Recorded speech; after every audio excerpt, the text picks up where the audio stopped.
یہ میری رپورٹ خراب نہ کر دے، یہ میری انکریمنٹ نہ رکوا دے، یہ میرا یہ نہ بگاڑ دے، یہ میرے یہ نقصان نہ پہنچا دے، اس کا ڈر، اس کا ڈر، اس کا خوف، اس کی خوشامد، اس کے لیے جا کر طرح طرح سے اپنی عزت نفس کو ذلیل کروانا اس کے سامنے. یہ سب کچھ کیوں کرتا ہے انسان؟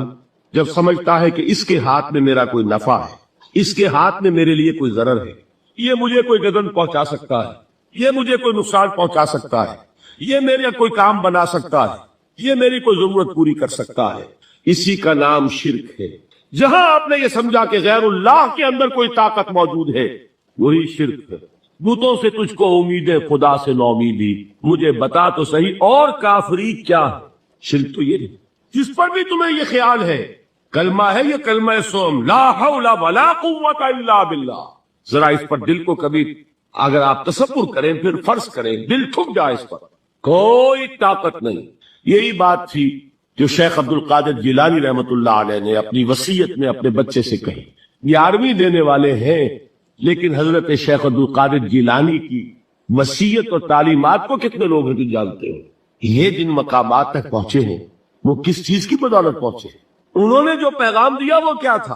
اے میرے بچے، جس طریقے سے قرآن مجید میں حضرت لقمان کی نصیحتیں جو ہے نقل کر دی گئی ہیں، میں یہ عرض کروں گا بالفرض اگر قرآن حضرت عبد القادر جیلانی کے بعد نازل ہوا ہوتا تو شیخ عبد القادر کی یہ نصیحتیں بھی قرآن میں درج ہوتی. اتنی اونچی نصیحتیں ہیں.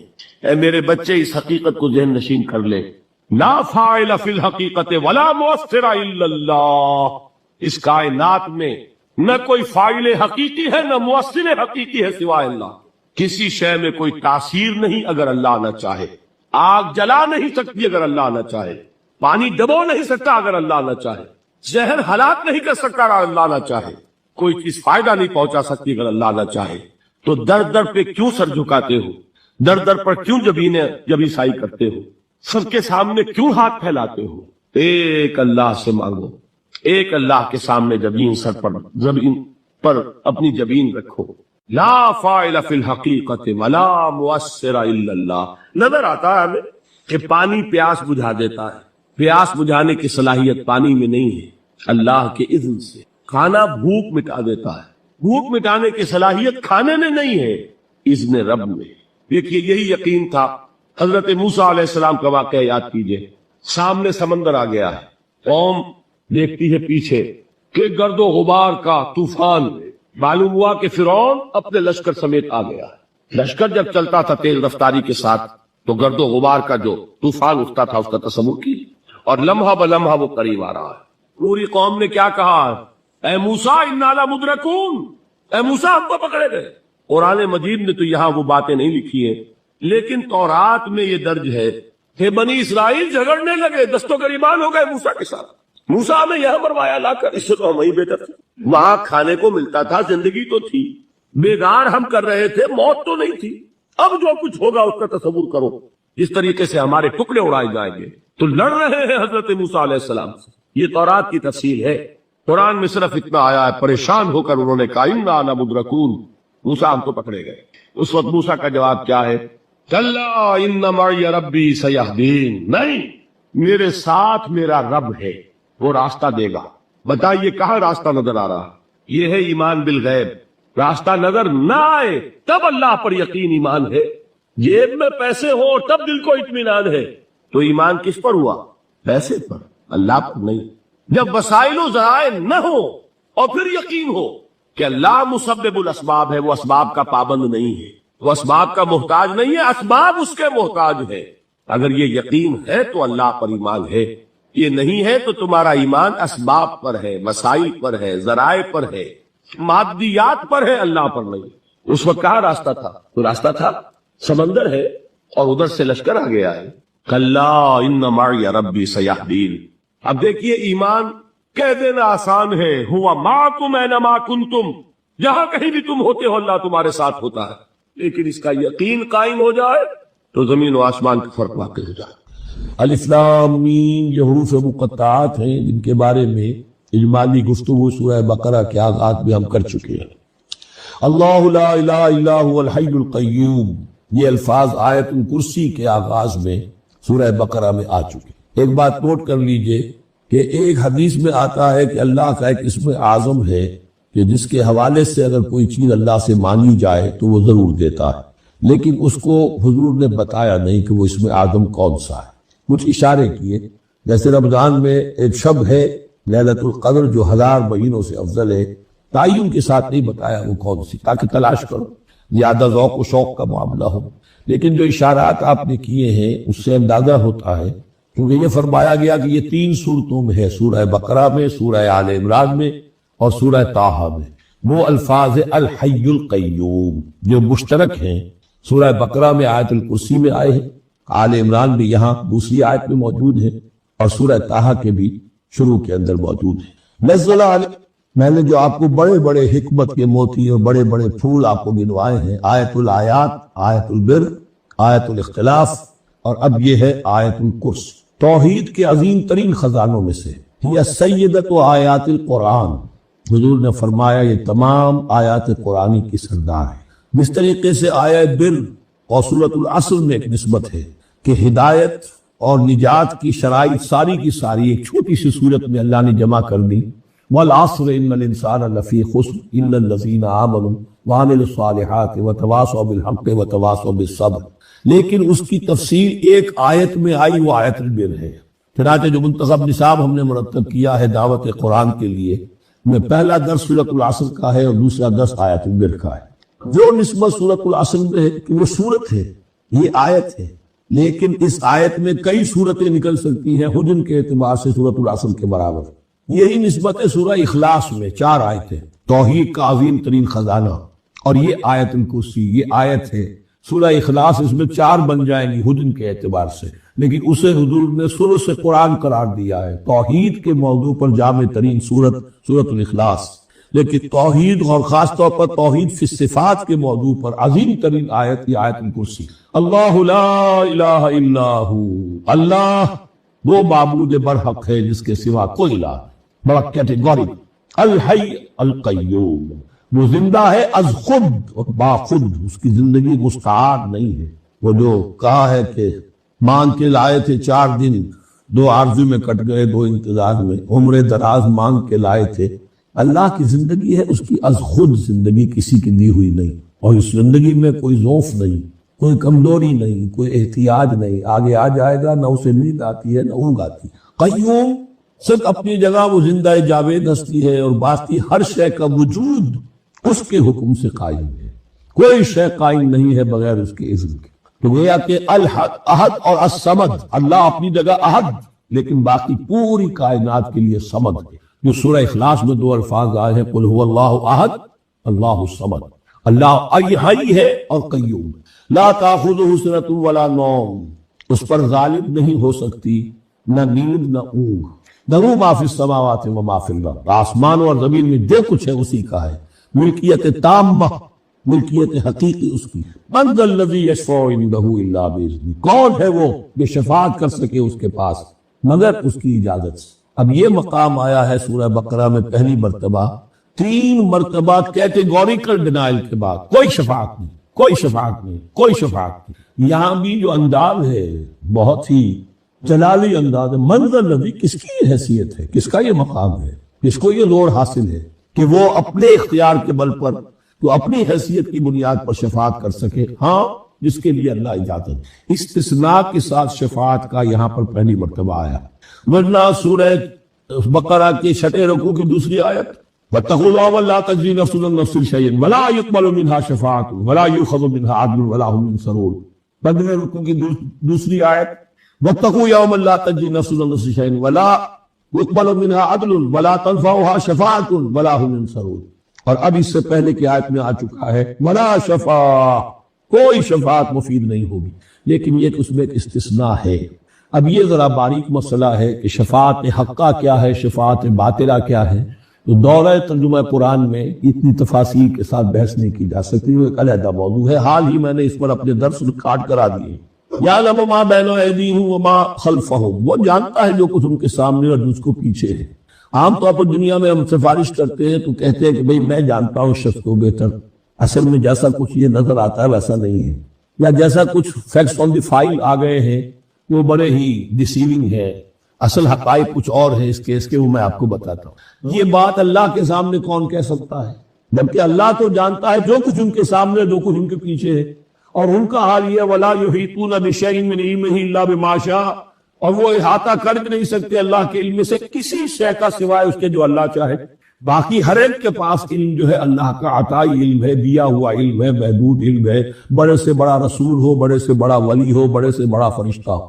لا علم لنا الا ما علمتنا، ہم پڑھائیں چوتھے رکوع میں، تو کون کہہ سکتا؟ من ذا الذی یشفع عنده الا باذنہ یعلم ما بین ایدیہم وما خلفہم ولا یحیطون بشیء من علمہ الا بما شاء وسع کرسیہ السماوات والارض، اس کی کرسی تمام آسمانوں اور زمین کو محیط ہے۔ اب کرسی کے دو مفہوم یہاں ہو سکتے ہیں، یہ کہ اس سے جو معنی مراد ہے یعنی اس کا اقتدار، اس کی قدرت، اس کا جبر، اس کا اختیار، یہ اتھارٹی پوری کائنات کو۔ ایک یہ بھی ہو سکتا ہے کہ اللہ تعالیٰ کے لیے ہم نہیں جان سکتے، یہ آیات متشابہات میں سے ہے کہ کوئی شے بھی ہو واقعتاً جس کو ہم اسے کرسی کہہ سکتے، عرش، کرسی، ان سب کے بارے میں یہ دونوں باتیں ذہن میں رکھیے۔ یہ بھی ہو سکتا ہے کہ ان کی کوئی مجسم حقیقت ہو جو ہمارے ذہن سے، ہمارے تخیل سے ماورا ہے، اور یہ بھی ہو سکتا ہے اس سے استعارہ مراد، اس کا اقتدار و اختیار آسمانوں اور زمین پر چھایا ہوا ہے۔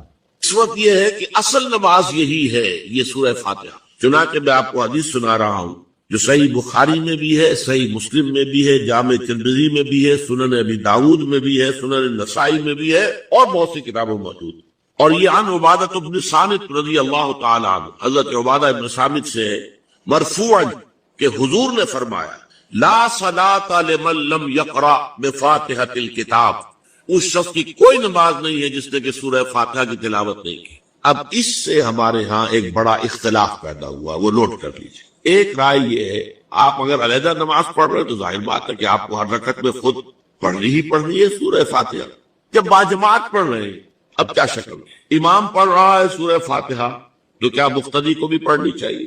اس حدیث میں جو الفاظ کی شدت ہے اس کی بنا پر رجحان یہ ہوتا ہے کہ یقیناً اس صورت میں ہر شخص کو لا صلاۃ لمن لم یقرأ بفاتحۃ الکتاب، جس نے کہ فاتحہ کی تلاوت نہیں کی، قرات نہیں کی، اس کی کوئی نماز ہی نہیں۔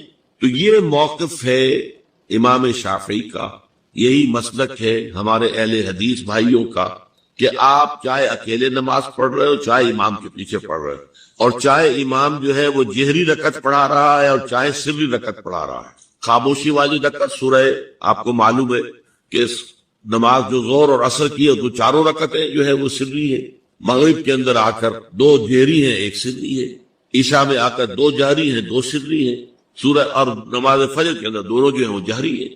تو چاہے جہری ہو چاہے سری ہو، آپ کو بھی لازماً جو مقتدی ہے اسے بھی سورہ فاتحہ پڑھنی ہوگی۔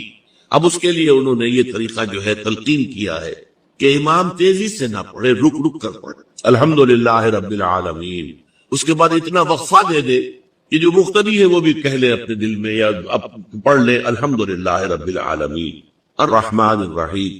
تو یہ رک رک کر پڑھنا، خاص طور پر اگر آپ کو موقع ہوا ہو کسی اہل حدیث امام کی امامت میں نماز ادا کرنے کا، تو آپ دیکھیں گے کہ بڑا فرق ہے۔ ہمارے جو حنفی امام الحمدللہ رب العالمین الرحمن الرحیم مالک یوم الدین ایاک نعبد و ایاک نستعین، 4 آیتیں جو ہے وہ بھی ایک ساتھ میں پڑھ جائیں گے، لیکن یہ کہ عام طور پر جو اہل حدیث حضرات ہیں وہ رک رک کر ٹھہر ٹھہر کر پڑھتے ہیں، ترتیل کے انداز میں پڑھتے ہیں۔ یا پھر دوسری شکل انہوں نے ایک اور کی، یہ آپ سعودی عرب میں جب کبھی نماز پڑھیں گے اور آپ پڑھی ہو آپ نے، تو وہاں آپ دیکھیں گے کہ امام جو ہے وہ سورہ فاتحہ پڑھنے کے بعد کوئی 1 منٹ جو ہے خاموش ہے، تاکہ آپ اب جو مقتدی ہیں وہ اس وقفے میں وہ اب سورہ فاتحہ پڑھ لیں، پھر وہ قرات کرے گا، کوئی اور آیات اس نے شامل کرنی ہے تو بعد میں شروع کرے گا، درمیان میں وقفہ ہو۔ لیکن ایک مسلک یہ ہے، اور یہ مسلک جو ہے یہ در حقیقت قرآن مجید کی ایک آیت کے اوپر مبنی ہے۔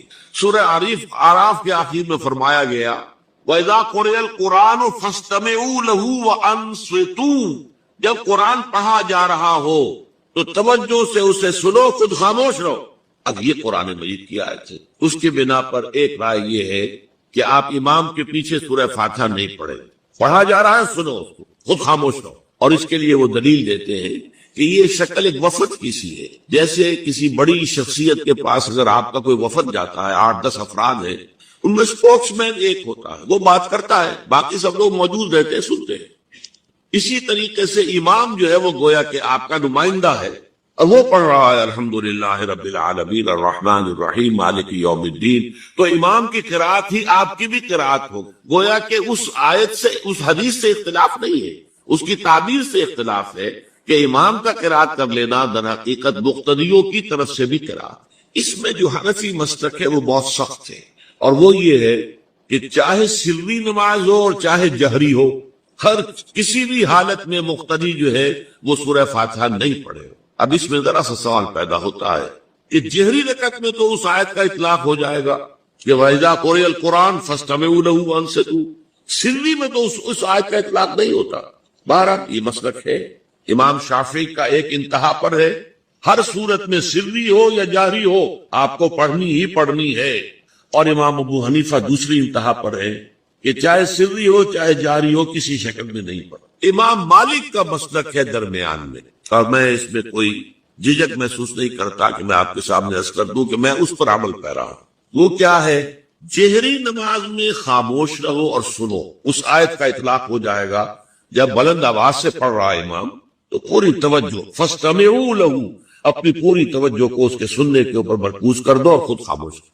سری رکعت میں البتہ جبکہ وہ بھی خاموشی سے پڑھ رہا، آپ بھی خاموشی۔ بہرحال ان چیزوں میں میں نے یہ سب کچھ بیان کیا ہے، تو اس سے جو میرا مقصود ہے وہ یہ ہے کہ معلوم ہو جائے کہ اس میں کوئی بڑی بنیادی بات نہیں ہے، نہ یہ کہ جو حنفی ہیں وہ اس حدیث کا انکار کرتے ہوں کہ لا صلاۃ لمن لم یقرأ بفاتحۃ الکتاب، کیسے وہ انکار کریں گے، اور نہ ہی کوئی جو حنبلی ہے یا اہل حدیث ہے وہ قرآن کی اس آیت کا اختلاف سے جو ہے وہ اختلاف کر سکتا ہے کہ اذا قرئ القرآن فاستمعوا له وانصتوا، لیکن یہ کہ اس کے پھر اس سے جو احکام کا استنباط ہے اس میں اختلاف ہو جاتا ہے، تو اس کو نہیں سمجھنا چاہیے کہ یہ کوئی بہت بڑی اہمیت والی بات ہے۔ بات کے جو فرض نماز ہے اصل اہمیت ہمارے ہاں عام طور پر مذہبی حلقوں میں اور خاص طور پر جو ذرا متصوفانہ انداز کے رنگ کے لوگ ہوتے وہ فرض کو تو بس ایسے ہی ادا کر لیتے ہیں جیسے بس اس کی کوئی اہمیت نہیں، بلکہ بعض لوگ وہ بھی ہیں کہ وہ فرض کو تب کر دیتے ہیں،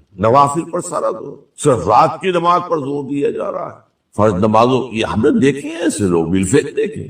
یہ تمام چیزیں جو ہیں در حقیقت اس کی راہ نبوت سے انسان کو ہٹا دینے والی۔ فرض کتنا فرض، نفل کتنا، نوافل کے بارے میں جو ہے شریعت سے ثابت ہے، وہ تہجد بھی نافلۃ لک، حضور کے لیے تو لازم تھی، باقی کے لیے لازم نہیں ہے، جو قیام اللیل شروع میں تھا وہ لازم نہیں ہے۔ ہاں رمضان مبارک میں اس کی تشریح ہے، ترغیب، وہ خاص ایک مہینہ ہے، اس میں دن میں کھانا پینا جو ہے وہ حرام کیا گیا، تو رات کو 2/3 رات یا 1/3 کم سے کم 1/3 رات جاگو اللہ کے قرآن کے ساتھ، اللہ کی کتاب کے ساتھ۔ تو یہ اصل میں جو توازن ہے یہ جو ہے بہت ضروری۔ ارأیت اذا صلیت الصلوات مکتوبات، حضور آپ نے دیکھا، غور فرمائیے کہ اگر میں جو فرض نمازیں ہیں وہ ادا کروں، اب مثلا ایک حدیث مجھے اور یاد آئی، فرض نماز کی اہمیت کو بیان کرنے کی حضور نے فرمایا جس شخص نے عشاء کی نماز بھی جماعت کے ساتھ ادا کی اور پھر فجر کی نماز بھی جماعت کے ساتھ ادا کی، اس کے لیے پوری رات کا قیام لکھ دیا ہے۔ فرض کی یہ ہے، وَإِذَا صَلَّيْتُ الْمَكْتُوبَاتِ صَلَوَاتِ الْمَكْتُوبَاتِ وَصُمْتُ رَمَضَانَ، اور میں روزہ بھی رمضان کے روزے رکھ لوں، باقی روزہ رکھنا آپ کی مرضی پر ہے، رکھیں ٹھیک ہے، لیکن وہ جو لازم نہیں ہے۔ نجات کے لیے لازم جو بیس لائن ہے وہ جو عبادات فرض، اس کے بعد جتنا آدمی اضافہ کر سکے، حالات کو بھی دیکھیں۔ بعض حالات ایسے ہوں گے کہ اس میں اصل اہمیت جہاد کی ہو جائے گی، قتال کی ہو جائے گی۔ اب ایسا حال بھی ہو سکتا ہے کہ اسلامی نظام قائم ہے، اسلامی حکومت قائم ہے، نظام خلافت قائم ہے، تو اب قتال کا معاملہ جو وہ حکومت کے ذمہ ہے، حکومت انتظام کرے گی۔ اگر کہیں 10,000 آدمی چاہیے، 10,000 آدمی نکل آئے جانے کے لیے، تو باقی آرام سے گھر میں سوئیں یا نوافل پڑھیں، ساری رات کھڑے رہے، ٹھیک ہے، یہ تقرب بالنوافل کا موقع ہوگا۔